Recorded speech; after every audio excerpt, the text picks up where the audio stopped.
Tem sido dias difíceis, sem dúvida alguma, há muita inquietação social, há muitas lutas que nós estamos enfrentando do ponto de vista econômico e também do ponto de vista sanitário, que é o principal problema que nós estamos enfrentando hoje, haja vista que no curto prazo o que nós temos que preservar é vidas mesmo, mas nós muitas vezes acabamos recebendo pela internet algumas coisas engraçadas. E recentemente eu recebi um áudio que eu espero que, ao transmitir agora para você, você não fique assim me julgando, porque tem algumas coisinhas, uma ou outra expressão no áudio que talvez seja engraçada e talvez não seja exatamente aquilo que nós acreditamos e nós pensamos, mas que expressa com muito bom humor exatamente aquilo que nós estamos vivendo.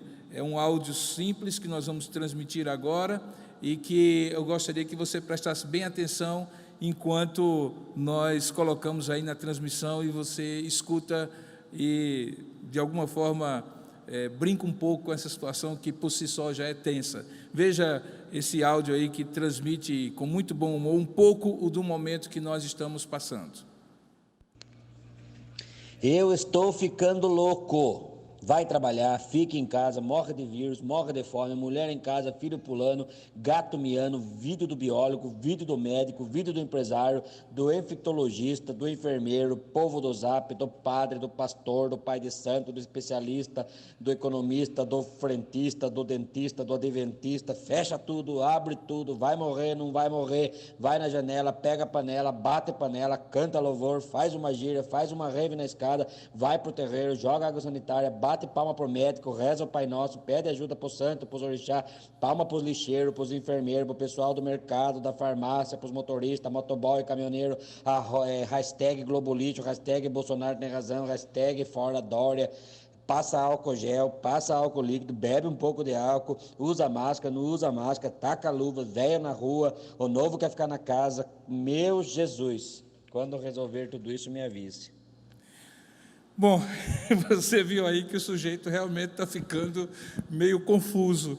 E talvez ele esteja exatamente na mesma situação em que nós nos encontramos. E qual é o grande problema retratado pelo coitado lá, que no final diz assim: Senhor Jesus, quando o Senhor resolver, me chame que eu quero ver como é que ficou. Qual o problema que ele de alguma forma expressa? É que ele falta informação? Não, com certeza não. Falta opinião? Com certeza não. Alguns são especialistas, outros se tornaram especialistas de Facebook. Falta sugestão do que deve ser feito? Não, absolutamente. A questão, na verdade, se resume ao seguinte: o que é que nós devemos fazer quando, mesmo diante de tantas informações e sugestões, nós não sabemos bem o que fazer? Vamos ampliar um pouquinho mais. Quando você não sabe o que fazer, mas a questão é de só menos importância, ou não lhe diz respeito, ou quando não é algo de sua responsabilidade, ou quando alguém vai ter como fazer e vai saber o que fazer, ou até mesmo se na eventualidade de ninguém fazer, nada vai mudar, então não é muito difícil responder essa pergunta. É simplesmente não fazer nada, porque as coisas vão entrando naturalmente nos trilhos e mais tempo ou menos tempo tudo estará de volta ao normal. Nesses casos tudo bem. O melhor talvez realmente seja não fazer nada, ou seja, é aquela velha placa de trânsito dizendo: na dúvida não ultrapasse. Ou o velho provérbio popular que diz que o que não tem remédio, o remediado está. Mas e quando é justamente o contrário? Quando é você que tem que fazer alguma coisa, porque ninguém fará e algo precisa ser feito, mas você não sabe o que fazer. Normalmente as pessoas, ao chegarem a esse ponto, costumam dizer: eu preciso de ajuda, eu vou pedir uma opinião, ou eu vou chamar os universitários. Há alguns anos eu ministrei na Igreja Presbiteriana Tambaú uma série de estudos que tinha como título A Arte do Bem Viver. Por favor, não confunda esse título com a esperteza de se dar bem na vida, porque são duas coisas diferentes.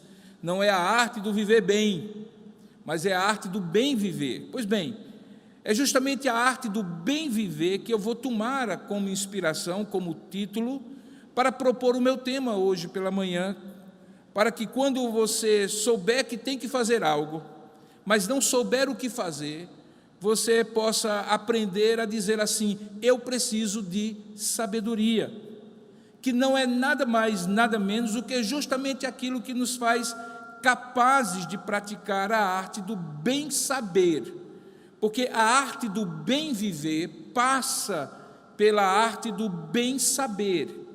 E, obviamente, este é justamente o título dessa primeira de hoje da manhã, das duas mensagens que eu quero pregar neste domingo. Então, hoje pela manhã a ênfase será sobre o saber, e o tema é quando ou o que você pode fazer quando não sabe o que fazer. E à noite o tema será mais relacionado ao poder, e então será o que fazer quando você não pode fazer quase nada, mas pode fazer alguma coisa. Então, vamos ao texto que vai nos servir de base inicial para falar sobre a arte do bem saber, o que fazer quando você não sabe o que fazer. Abra sua Bíblia aí onde você estiver, em Provérbios capítulo 1, e permaneça com ela aberta por um instante, por favor. Veja em Provérbios capítulo 1, do verso 1 ao verso 7. Nós vamos ler esses 7 primeiros versículos, e eu lhe convido a acompanhar onde você estiver, exatamente aquilo que eu vou ler aí na sua Bíblia, e permaneça com a Bíblia aberta, por favor. Diz assim, o título: Provérbios de Salomão, filho de Davi, o rei de Israel. E aí ele continua: para aprender a sabedoria e o ensino, para entender as palavras de inteligência, para obter o ensino do bom proceder, a justiça, o juízo e a equidade, para dar aos simples prudência e aos jovens conhecimento e bom siso, ouça o sábio e cresça em prudência, e o instruído adquira habilidade para entender provérbios e parábolas, as palavras e enigmas dos sábios, pois o temor do Senhor é o princípio do saber, só os loucos desprezam a sabedoria e o ensino. Que Deus abençoe a sua palavra lida. Eu lhe convido agora, onde você estiver, a ter um momento de oração comigo e pedir que Deus possa abrir o nosso entendimento, iluminar a nossa mente e falar conosco por intermédio desse texto da Escritura Sagrada. Vamos orar juntos? Senhor, nosso Deus e nosso Pai, em nome do Senhor Jesus, nós nos aproximamos de Ti, porque sabemos que sem Ele nada somos, nada podemos, nada iremos fazer nesta manhã. Não queremos simplesmente fazer comentários sobre a Tua palavra, mas, como temos pedido sempre, rogamos que pela Tua graça e misericórdia o Senhor abra o nosso entendimento, dilate a nossa capacidade de compreender a Tua palavra, e mais do que isso, junto com a Tua palavra, nos dê a fé, a confiança e a obediência para compreender que ela nos instrui nesta manhã. Abençoa cada família, cada pessoa que está na sua residência, nesses tempos em que nós estamos impedidos de estar juntos, mas não estamos sozinhos, estamos ligados por intermédio do Espírito Santo que habita em cada um de nós. É Ele que nos colocou no corpo de Cristo, e nessa união mística nós podemos dizer, onde quer que nós estamos, que assim oramos, em nome e para a glória de Jesus. Amém. Pois bem, a Bíblia nos informa acerca de Salomão, que escreveu esse livro, lá em 2 Crônicas, capítulo 1, você pode acompanhar aí, que no momento em que Salomão, filho de Davi, fortaleceu-se no seu reino, e o Senhor, o seu Deus, era com ele, e o engrandeceu sobremaneira, ele juntou todos os líderes civis e militares de Israel, e com aquela multidão foi para a cidade de Gibeão. Ali estava a tenda da congregação de Deus, que Moisés, o servo do Senhor, tinha feito no deserto. Naquele lugar, diz o texto lá em 2 Crônicas, capítulo 1, Salomão e a congregação consultaram o Senhor e ofereceram 1000 holocaustos sobre o altar de bronze que estava na tenda da congregação. Na noite daquele mesmo dia, o texto continua descrevendo que Deus apareceu a Salomão e lhe disse assim: pede-me o que queres que eu te dê. A resposta de Salomão, meus queridos irmãos, tornou-se uma espécie de paradigma para toda pessoa e particularmente todo líder que, ao assumir uma grande missão, sabe que tem que fazer alguma coisa, sabe que tem que fazer algo, mas não sabe o que fazer. E a resposta dele é muito, muito significativa. Ele diz assim, falando para Deus: de grande benevolência usaste para com Davi, o meu pai, e a mim me fizeste reinar em seu lugar. Ele estava começando o seu reinado. Agora, pois, ó Senhor Deus, numa oração ele disse isso ao Senhor: cumpra-se a tua promessa feita a Davi, o meu próprio pai, porque tu me constituíste rei sobre um povo numeroso, como o pó da terra. Eis aí a missão, e como era difícil reinar sobre esse povo. E aí ele faz o pedido, ele diz assim: dá-me, pois, agora sabedoria e conhecimento, para que eu saiba conduzir-me à testa deste povo, pois quem poderia julgar a este grande povo? Em outras palavras, Salomão diz assim: Senhor, dá-me sabedoria para eu saber o que fazer, quando eu não souber o que fazer. Quando eu estiver diante desse povo e tiver que liderá-lo, julgá-lo, conduzi-lo, e eu não souber o que fazer. São situações novas para mim, pesadas demais, que eu não vou saber o que fazer nestas horas. Eu só te peço uma coisa, Senhor: dá-me sabedoria e conhecimento. Ali, irmãos, Salomão marcaria a história, tornando-se o homem mais sábio de toda a terra, como ele ficou reconhecido desde então. Pois o que Salomão pediu a Deus foi justamente a sabedoria para fazer ou para saber o que fazer, quando de outro modo não saberia o que deveria ser feito como rei em Israel. Muito tempo depois, alguns dizem que até mesmo depois da morte de Salomão, foi composto o livro de Provérbios, que em hebraico se chama Mishle Salomon. O segundo livro, esse é o segundo livro da terceira parte da Bíblia hebraica, que chama-se Ketuvim, ou seja, os escritos. Vem depois da Torá, que é a lei, e do Neviim, que são os profetas, as três classificações da Bíblia em hebraico.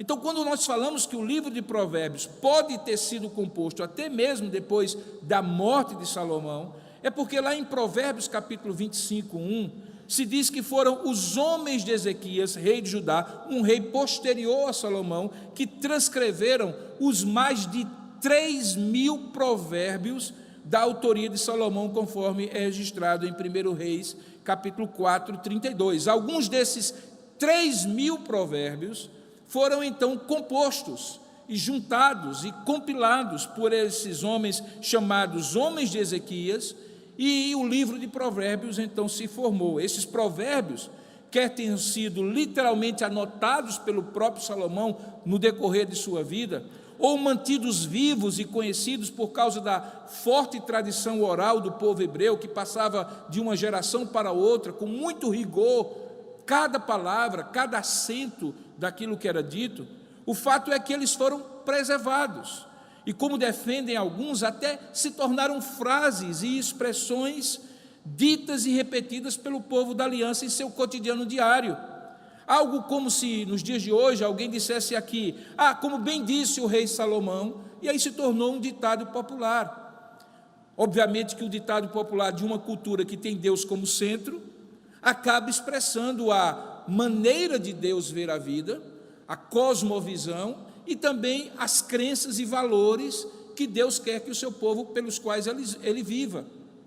Portanto, nós temos aqui o fato que foi Deus quem deu sabedoria a Salomão, a ponto dele também ser capacitado pelo Senhor a registrar, ou outros registrarem por escrito, de modo que o Senhor dirigiu os seus servos em todo esse processo, a ponto de selecionarem e compilarem da forma como o Senhor queria que constassem no livro de Provérbios, na sua palavra, o qual tem sua autoridade, aquele processo que nós chamamos de inspiração verbal e plenária.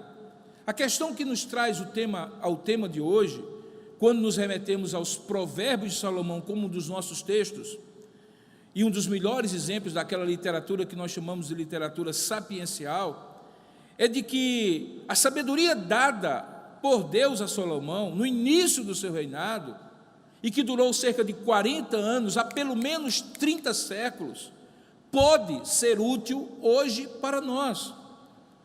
E a pergunta então é: como essa sabedoria pode nos guiar na arte do fazer bem ou do bem fazer, especialmente quando não sabemos o que fazer, que parece ser exatamente a situação que aflige a todos nós nesse momento de crise, além de outras questões, obviamente. Então, o tema de hoje é a arte do bem fazer, quando não se sabe o que fazer. Em primeiro lugar, se você olhar para o texto, por isso que eu pedi que a Bíblia estivesse continuamente aberta diante de você, para você ir acompanhando, veja que, em primeiro lugar, fica claro que essa sabedoria expressa nesses provérbios ensinavam uma forma de ver a vida, de estar na vida e de fazer as coisas da vida com equilíbrio, semelhante à forma como Deus, a própria sabedoria plena, vê a vida e dirige a vida. Portanto, essa sabedoria que é de Deus, que é o próprio Deus, e pela qual Ele vê, dirige a vida, também é a sabedoria que estes provérbios se colocavam como fomentadores. E é esta sabedoria que pode nos ajudar na arte do bem fazer, quando nós não sabemos o que fazer. Observe como isso fica claro. Nós vamos dar uma olhada novamente nesses sete primeiros versículos. Agora, de uma forma talvez não tão usual quanto você acostuma, ou quanto você está acostumado, vamos da frente para trás, vamos voltando. Veja aí, que nesses primeiros 6 versículos do capítulo 1, há uma descrição de quais finalidades e propósitos, ou para quais finalidades e propósitos, serviria a sabedoria e o ensino aprendido por meio desses provérbios de Salomão, para só então, no versículo 7, se afirmar qual é o fundamento e a fonte dessa sabedoria. Ele diz assim, acompanhe comigo, que esses provérbios seriam para aprender a sabedoria e o ensino, para entender as palavras de inteligência, para obter o ensino do bom proceder, a justiça, o juízo e a equidade, para dar aos simples prudência e aos jovens conhecimento e bom siso. E mais, que o sábio ao ouvi-los, melhor dizendo, iria crescer ou vai crescer em prudência, assim como vai o instruído adquirir habilidade para entender provérbios e parábolas, as palavras e enigmas dos sábios. E de onde viria toda essa sabedoria para aprender, para entender, para obter o ensino, para dar aos simples isso, para crescer em prudência, para adquirir habilidade? No verso 7 ele diz assim, do temor do Senhor, porque do temor do Senhor, que é o princípio da sabedoria, é no temor do Senhor o princípio da sabedoria, sabedoria essa que só é desprezada pelos loucos, aqui no sentido de nécios, de tolos, de destituídos de bom senso, e não necessariamente alguém que tem um transtorno mental, exatamente como diz o Salmo 14, verso 1, quando fala que diz o louco no seu coração não a Deus. Pois bem, sem esse temor a este Deus, nada disso seria possível, porque essa sabedoria emana e tem os pés firmados no temor do Senhor, nesta reverente dependência de Deus. Em resumo, a arte do bem-estar, a arte do bem fazer, quando não se sabe o que fazer, vem de uma sabedoria que só Deus é em essência e plenitude, só Ele tem para dar de forma prática, e que por isso começa com uma consciência e uma atitude de dependência e de reverência a Ele, da parte de quem, como eu e você, precisa saber o que fazer, quando não se sabe o que fazer. Eu gosto de resumir esse conceito da seguinte maneira: a arte do bem fazer, ou da sabedoria de saber o que fazer, se expressa primeiramente em ver a vida com os olhos de Deus, o que eu chamaria de exercer o bom senso espiritual. Segundo, se expressa em viver a vida, não apenas ver a vida, mas viver a vida diante da face de Deus, e que eu chamaria justamente do temor reverente e dependente. e, finalmente, em viver a vida na prática da instrução que recebe da parte de Deus, e que eu chamaria de testemunho de Deus aos homens. Então, quando alguém vê a vida com os olhos de Deus, ele exerce o bom senso, um bom senso não da lógica humana, um bom senso espiritual. Quando ele vive diante da face de Deus, vive a sua vida corandel diante de Deus, sabendo que Deus a tudo vê e tudo sonda, inclusive as motivações mais íntimas do seu coração, essa pessoa começa a ter um temor reverente e dependente de Deus, que é justamente o fundamento para que na prática, que é o terceiro aspecto, ele viva de acordo com a instrução de Deus e dê bom testemunho de Deus aos homens. Por isso, o temor do Senhor é mais do que um método correto de pensamento. Não é uma lógica que você aprende para argumentar com as pessoas e eventualmente sobrepujá-las na sua inteligência. É mais do que uma aquisição de conhecimento, um curso que você faz, uma pós-graduação, um doutorado, aqueles títulos, um currículo Lattes. Não, é mais do que isso. É mais do que um treinamento de uma habilidade.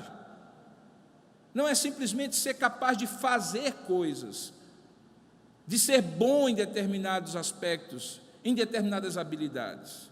O temor do Senhor, que é a base dessa sabedoria, para a qual eu estou chamando a sua atenção, e que é necessária para a arte do bem fazer, quando você não sabe o que fazer, esse temor do Senhor é um relacionamento correto, assumido com Deus por meio de uma aliança.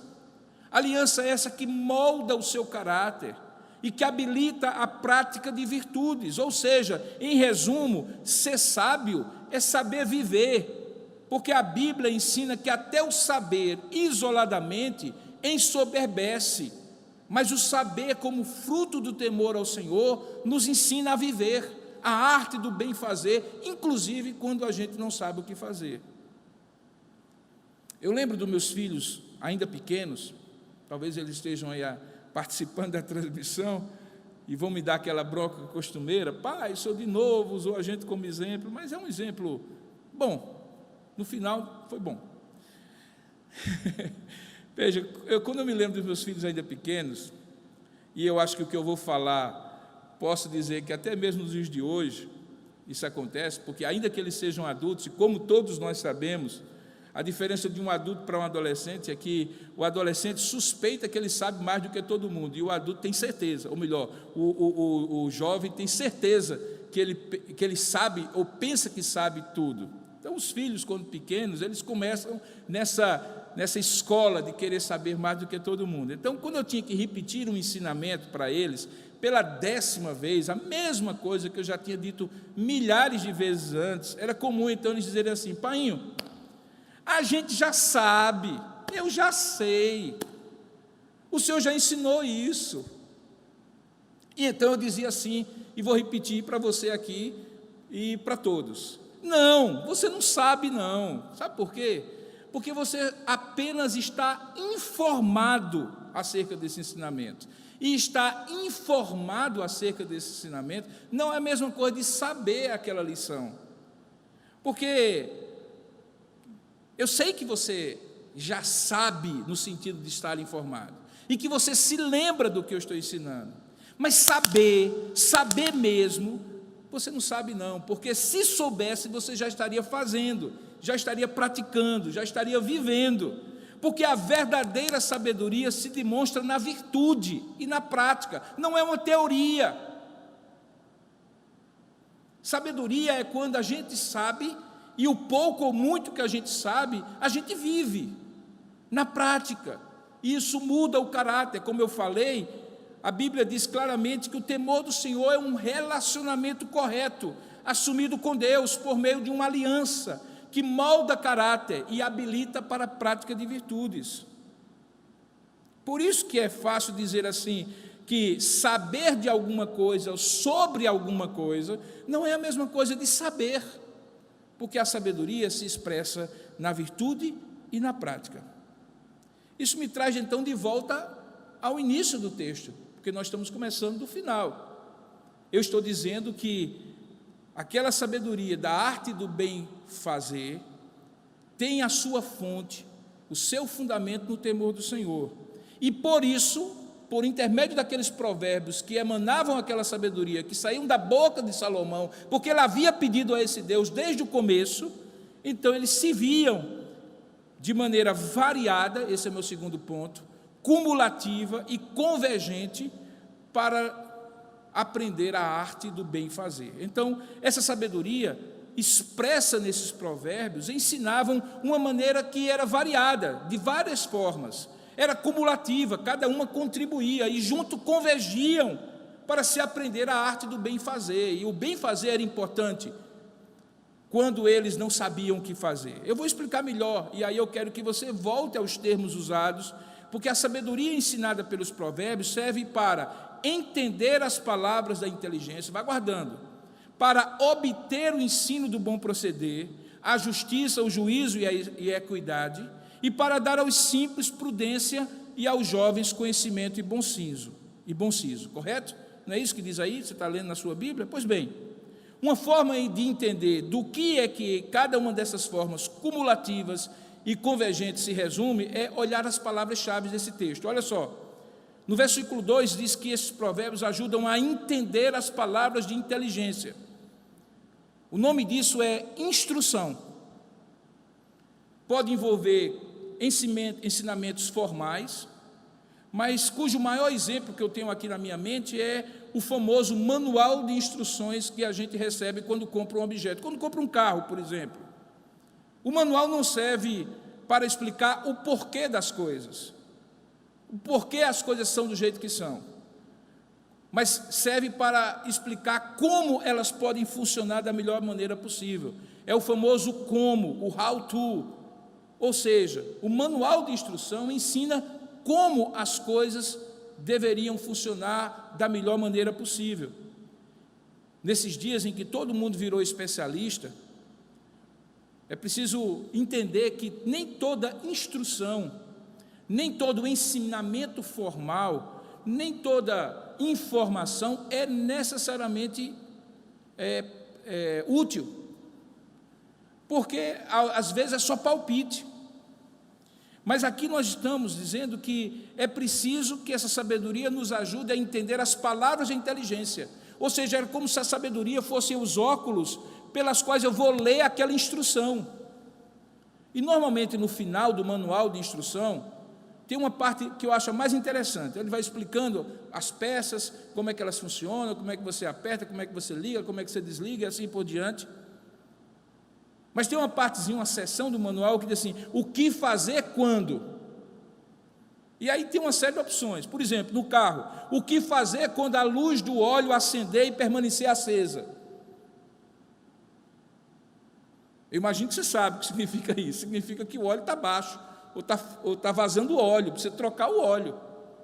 Ali é um sinal de que as coisas não estão funcionando da melhor maneira possível. Então o manual indica invariavelmente quando alguma coisa não está acontecendo como deveria acontecer, o que é que você deve fazer.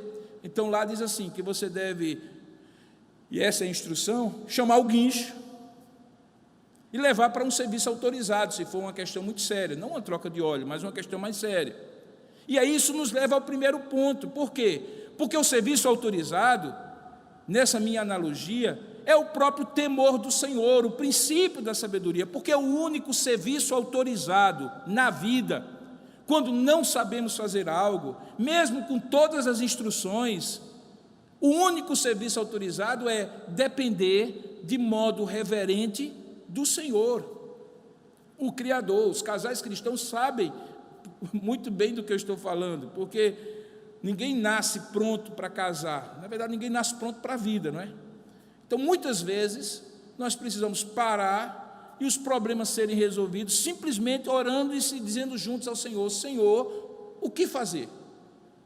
E aí Deus nos instrui, a palavra é o manual de instrução para isso. Portanto, essa sabedoria é uma sabedoria que nos ajuda a entender as instruções de Deus para as situações em que nós não sabemos como fazer.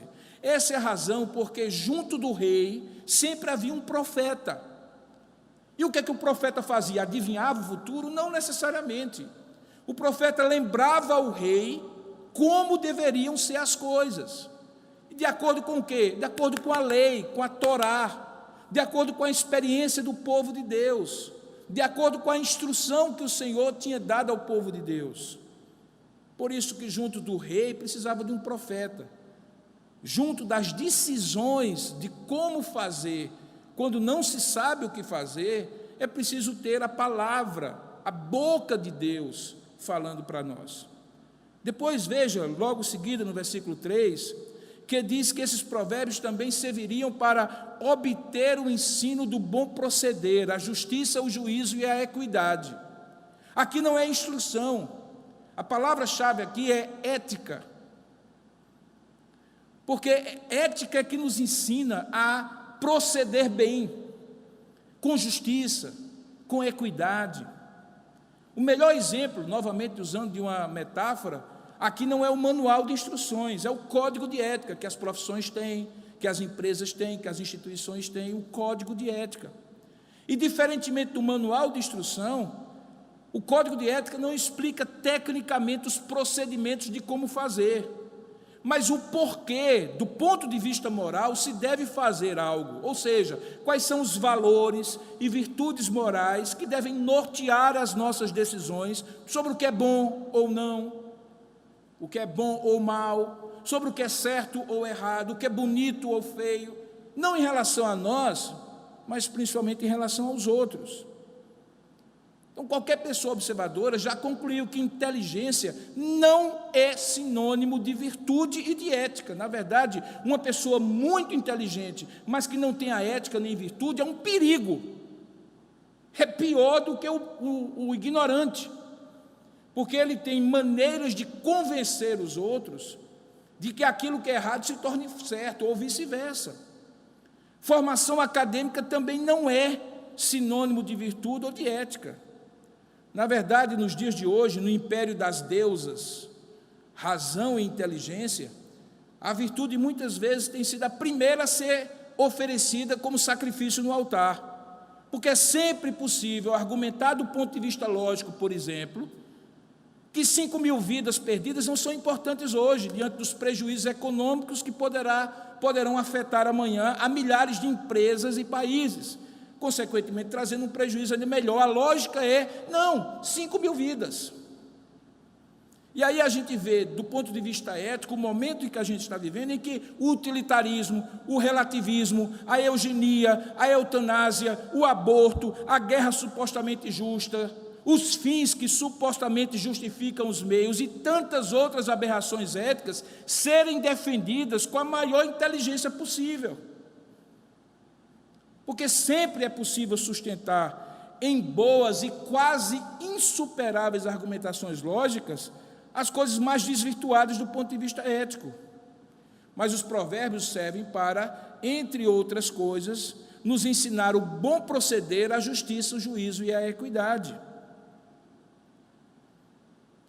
Isso vai para além das estatísticas e dos argumentos, pois a sabedoria nos ensina a arte do bem-fazer, inclui obter o ensino do bom proceder, a justiça, o que é justo, o que eu julgo justo, o que é justo para a maioria das pessoas ou para todas, e o que é equânime, equilibrado para as pessoas. Então, fica muito mais claro quando se tem essa perspectiva naquilo que se deve fazer, mas necessariamente quando não se sabe o que fazer. Veja que justiça e equidade estão postas quase como se fossem dois pratos de uma balança, com um juízo no meio. Eu consigo imaginar que esse juízo poderia ser o equivalente à palavra decisão.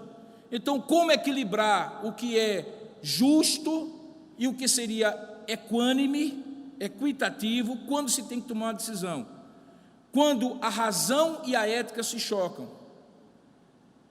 Ultimamente, com toda essa discussão sobre isolamento, sobre shutdown, sobre uma série de coisas aí de lockdown e assim por diante, para vertical, horizontal, vertical hoje não é mais nada, enfim, tanta coisa assim, eu costumo fazer uma pergunta a mim, e eu gostaria de compartilhar com você. E a pergunta é: e se fosse eu?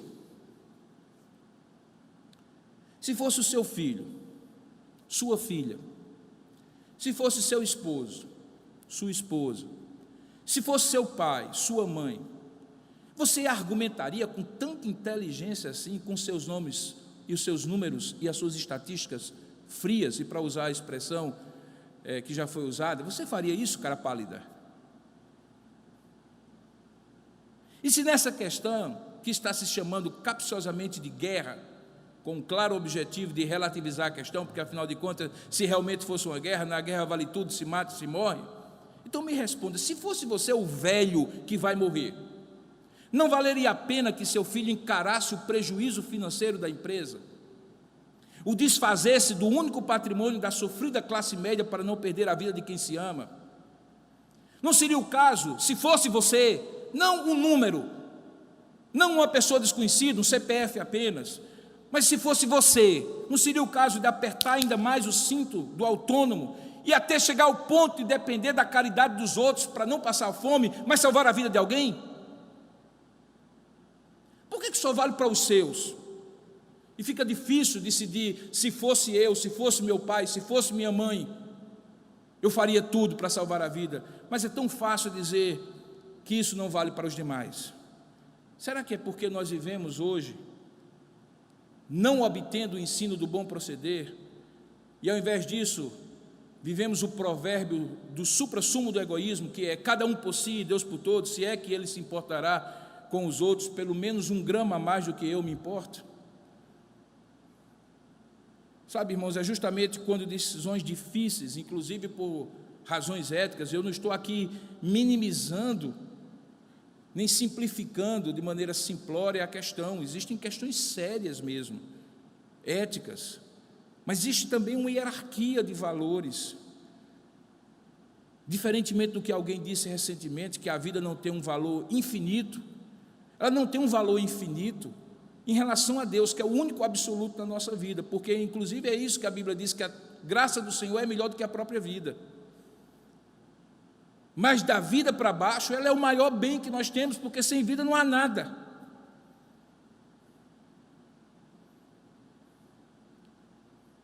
É justamente quando decisões difíceis, éticas, precisam ser tomadas, mas você não sabe o que fazer.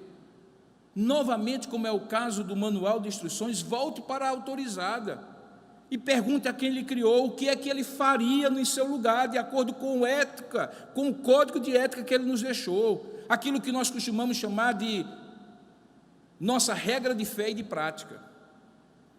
E se isso não ficar claro, porque talvez na sua cabeça, supostamente Deus lá no céu, onde Ele parece estar isolado e insensível, não entende muito bem o que está acontecendo, nunca passou por uma pandemia, ou pouco entende da crise econômica, então pergunte ao filho dele que veio em carne, e que foi a maior manifestação que sim, ele se importa, e sim, ele está envolvido em questões éticas. E lembre, ao perguntar a Jesus, para Ele explicar melhor para você o que significa vir para servir e não ser servido, para amar e mesmo não sendo amado, para dar a vida pelos outros e inclusive ensinar que ninguém tem maior amor do que este, do que dar a sua vida para os seus irmãos. Pergunte: Jesus, eu devo pensar que na possível crise que me levará a enfrentar uma falência, eu devo pensar na minha vida, nos meus familiares, dos meus amigos e irmãos, do meu próximo, inclusive daqueles que já estão falidos na vida em todos os sentidos, que talvez eu nunca vou conseguir entender e imaginar, ou devo inverter tudo e pensar nas coisas mais do que nas pessoas? Pergunte ainda: Jesus, devo eu pensar nos jogos sujos da política, que eu nem entendo muito bem, e o que penso, na verdade, é muito mais o que me dizem e me doutrinam, seja de um lado ou de outro, e por isso eu não quero que o malvado da minha estimação tome outro lugar, ou seja tirado do lugar, e outro que era o malvado da estimação de outros assuma o lugar, enfim, todo aquele jogo político que nós estamos vendo. Pergunte se não é mais ético você trabalhar com um mínimo de bom senso, de evidências científicas, de experiências de outros lugares, e demonstrar ser, pelo menos a princípio e por tempo limitado, a melhor coisa a fazer, por exemplo, de estar aqui participando de um culto à distância? Talvez uma das descobertas mais tristes dessa crise que estamos vivendo é que, enquanto os crentes já deveriam ter obtido o ensino do bom proceder, a justiça, o juízo e a equidade, e, como consequência, aprender na prática o significado das palavras compaixão, misericórdia, amor ao próximo, eles têm sido justamente, ou alguns deles têm sido justamente os que mais demonstram ambição, egoísmo, que eles criticam nos descrentes, os quais, por sua vez, numa inversão completa, têm sido aqueles que têm mais demonstrado o sentido da palavra solidariedade, ajuda mútua, compreensão, paciência no momento. É triste, mas isso não deveria nos surpreender, irmãos, pois enquanto crença e vida com Deus for sinônimo de usos e costumes religiosos, a primeira coisa que se perde é a ética, substituindo-a pelo interesse próprio.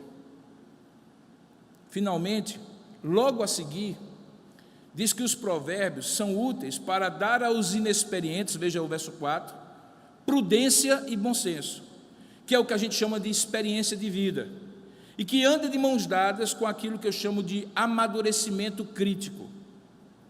Veja que ele se expressa nos textos, ou no texto, nos versos que indicam um desenvolvimento da prudência, do bom senso, por meio das experiências da vida. Veja que lá se diz assim: ouça o sábio, cresça em prudência, adquira habilidade. Tudo isso no verso 5.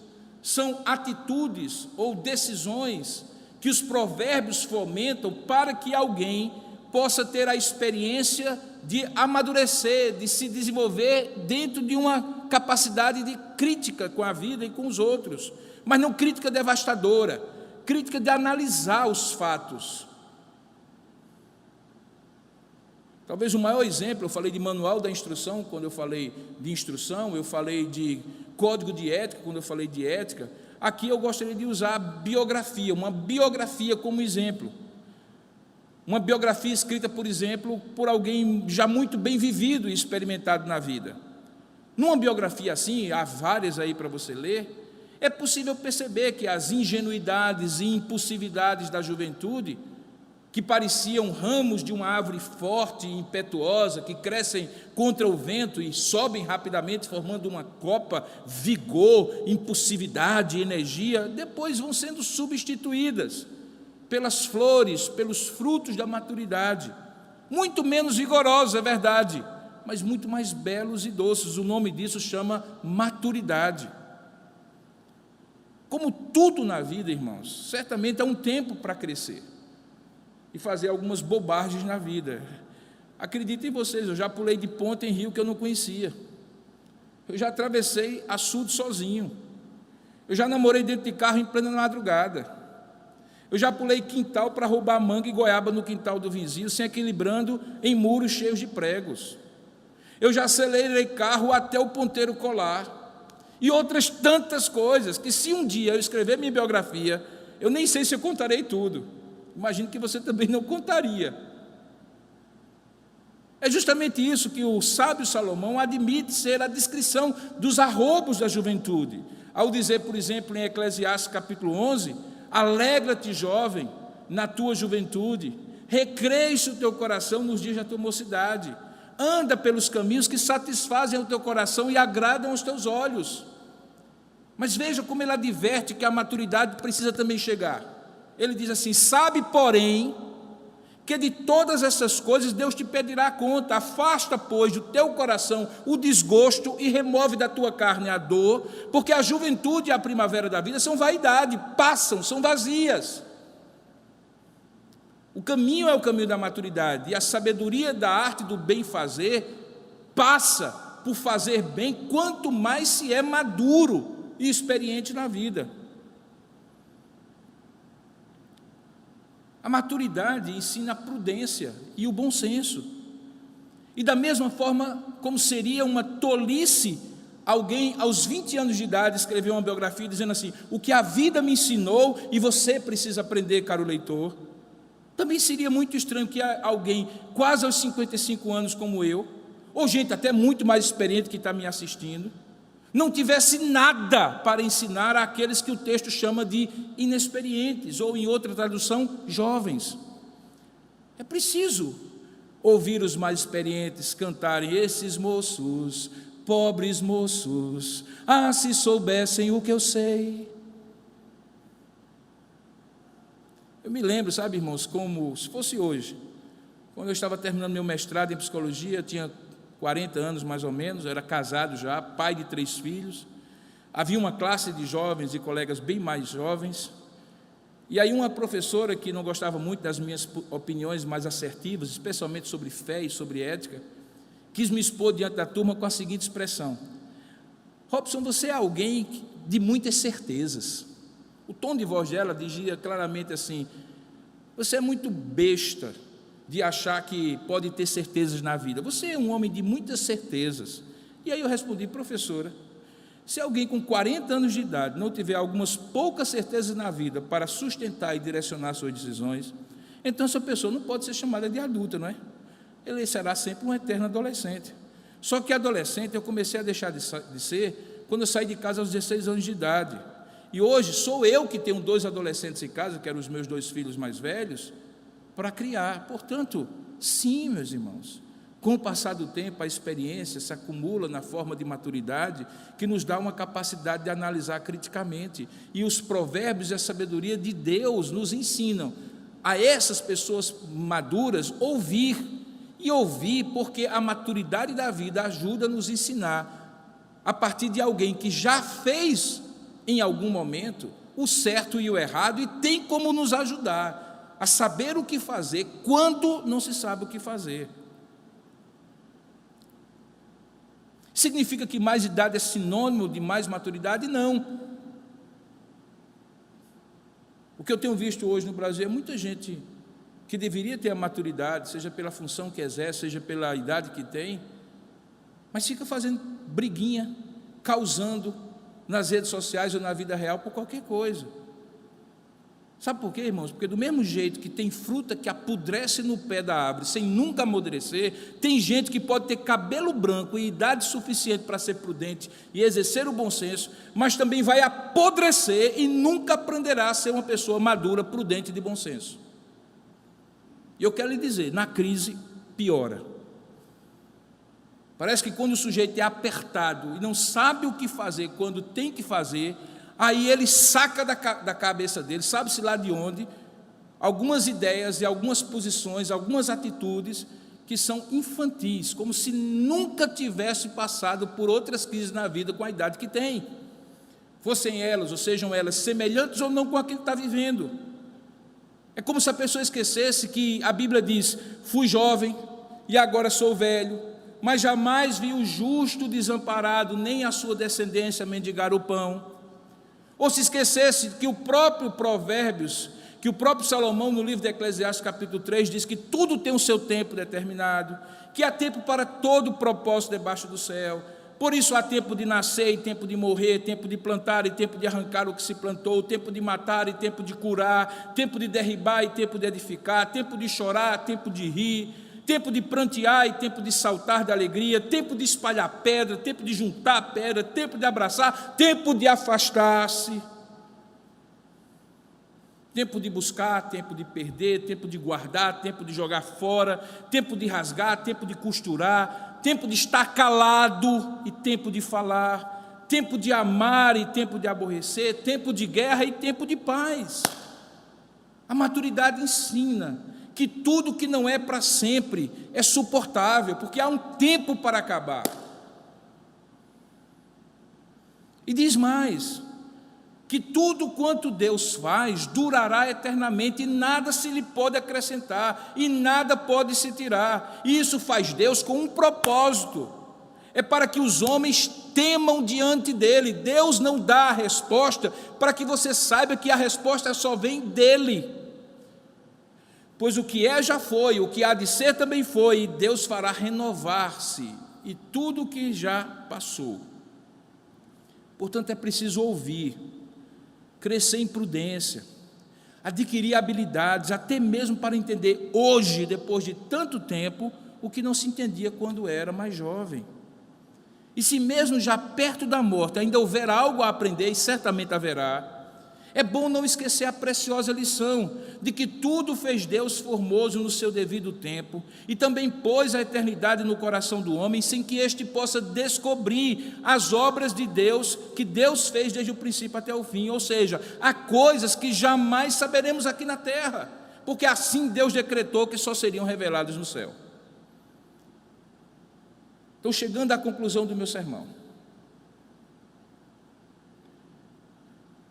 os provérbios que ajudavam Salomão a ensinar, a fazer o sábio, aqueles que eram mais inexperientes crescer, e que ele tinha aprendido da sabedoria de Deus, ensinam um temor ao Senhor como fonte e sabedoria, e portanto a necessidade de dependermos dele quando tivermos que tomar decisão. Quando a gente ouve mais pessoas, números, telejornais, e ora tão pouco, pedindo a Deus que nos dê sabedoria, calma e serenidade para tomar as melhores decisões num momento como crise, nós estamos desprezando o temor do Senhor, e só os loucos fazem isso. Mais do que isso, quando nós não entendemos que Deus tem uma maneira multiforme de ensinar, Ele ensina através das instruções, Ele ensina através da ética, Ele ensina através daquilo que nós chamamos de capacidades de aplicar na prática aquilo que nós sabemos. Então, nós podemos realmente, se desprezarmos tudo isso, não saber o que fazer quando precisa ser feito. O que se fazer então, quando não se sabe o que fazer? Eu tenho duas notícias para lhe dar, uma boa e uma ruim. O que é que você quer primeiro? A boa ou a ruim? Bom, eu vou começar com a ruim. Era que já era para você ter aprendido a adaptar o que tem de conhecimento a essa situação nova. A situação é nova, mas ela não é tão nova assim. Você já esteve em outras situações diferentes, em que você não sabia o que fazer, e você agiu de algumas formas que hoje você teria já, ou deveria ter já, a capacidade de se adaptar. A gente chama isso de aprender a aprender. Tem gente que aprende, mas não aprende a aprender. Então, quando a mesma lição volta em formato diferente, parece que a pessoa não aprendeu nada daquela lição anterior. A boa notícia, a má notícia, melhor dizendo, é que você já deveria ter aprendido isso, especialmente se você tem mais tempo de vida. E por isso vai ser difícil para você, e talvez essa seja a sua dificuldade, aprender agora na marra. Do mesmo jeito que é difícil ouvir a vontade de Deus na crise, quando se passa a vida inteira nem aí para Deus.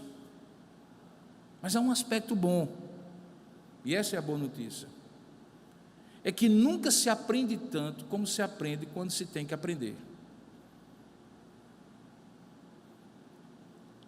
As melhores lições na vida são ensinadas pela professora necessidade e pelo mestre sofrimento. Eles ensinam na escola da vida, a única escola em que você tem a prova primeiro, a lição depois. E você quer saber qual é essa lição? É aquilo que eu tenho dito para vocês, minhas ovelhas. É que se você tiver que perder tudo, só não perca uma coisa, a lição, porque se você perder a lição, aí sim você perderá tudo. O Senhor é mestre por excelência e está mais interessado na pessoa que você vai se tornar durante esta crise e depois dela, do que se você vai viver muito ou pouco tempo, se a empresa vai falir ou não, se você vai pegar o vírus ou não, se você vai perder o emprego ou não, se o isolamento vai demorar ou não.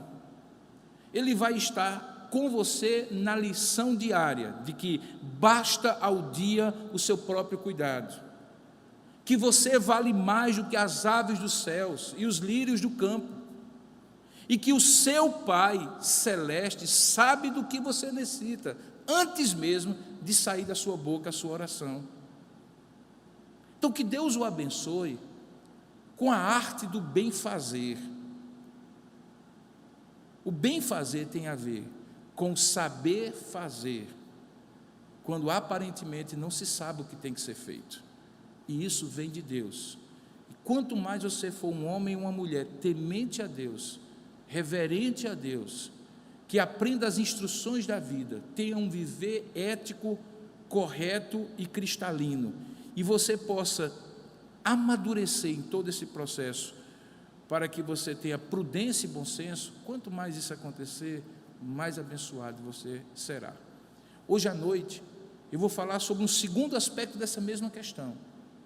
Eu disse para você que hoje pela manhã, o foco seria sobre o saber fazer, e à noite sobre o poder fazer. Ou seja, o que você faz quando aparentemente você não pode fazer nada, ou quase nada. Porque nesses dias, muitas vezes o que nos inquieta é o sentimento de que nós não estamos no controle das situações, das circunstâncias, e frequentemente essa falta de controle se expressa naquilo que nós não sabemos fazer, quando deveríamos saber, e naquilo que nós não podemos fazer e gostaríamos de poder fazer. Então eu lhe espero à noite, às 18 horas, no nosso culto aqui, para que nós possamos aprender a arte do bem-poder, como fazer aquilo que aparentemente você quase não poderia fazer, mas pode, você pode fazer alguma coisa, e eu gostaria de lhe ensinar hoje à noite às 18 horas. Eu gostaria de lhe convidar a orar nesse momento.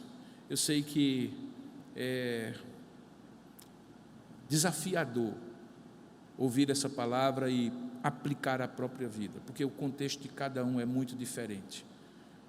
Eu tomei uma decisão muito clara nesse momento de crise, mas é uma decisão minha, que eu tenho dito para as pessoas: olha, essa é a minha decisão, porque eu sei qual é o meu contexto, e o meu contexto é preservar as duas pessoas mais importantes da minha vida, além dos meus filhos, que é a minha mãe, que tem 81 anos de idade, e minha esposa, que tem uma doença autoimune há 20 anos e que é um grupo de risco. Eu estou aqui hoje pela manhã com essas poucas pessoas, rogando a Deus que eu não volte para casa como um vetor de contágio para elas. Mas essa é uma decisão minha, por isso que eu estou respeitando essas determinações. Eu sei que talvez para você é mais difícil, mais complicado, porque você tem outros contextos e outras circunstâncias. Que Deus possa lhe dar sabedoria. Lembre, o temor do Senhor é o princípio dessa sabedoria, para você praticar no seu contexto, na sua situação específica, a arte do bem fazer, quando você não sabe o que fazer. Vamos orar e pedir a Deus que assim Ele nos oriente. Curva a sua cabeça aí onde você está, feche seus olhos, vamos falar com Ele.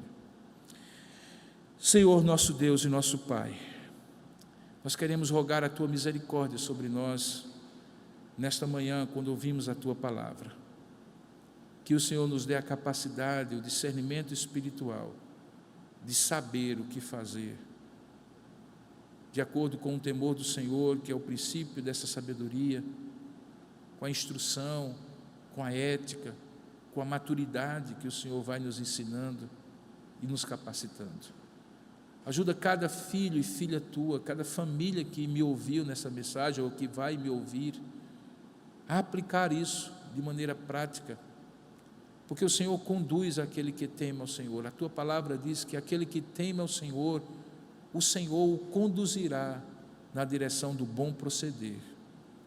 E é isso que eu te peço, que o Senhor conduza vidas nas suas palavras, nas suas atitudes, nas suas decisões, desde que elas tenham temor ao Teu nome, possam dar ouvido à instrução, viver a ética, o bom senso, a prudência, a maturidade que essa situação exige. Dá-nos a Tua graça e abençoa cada um dos Teus filhos e filhas, pois é isso que nós te oramos, em nome e para a glória de Jesus. Amém, Senhor.